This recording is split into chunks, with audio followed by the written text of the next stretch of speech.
Hey everyone, welcome to Maintenance Monday. Each week we'll share quick fixes and helpful tips to make apartment living a little easier for you. Tip number 1 is to use the auto feature and not on your thermostat. Setting the fan to auto helps control humidity and reduces wear on the system. On runs the fan constantly and can increase energy use.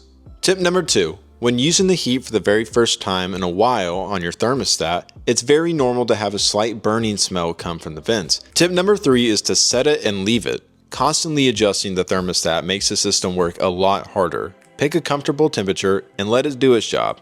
Tip number 4 is to keep vents and returns clear. Blocked vents make the thermostat think the home hasn't reached the set temperature. Furniture and rugs should stay clear of vents as well as any other large items like baskets. The fifth and final tip is leave the heat on at least 68 to 70 degrees even if you are leaving.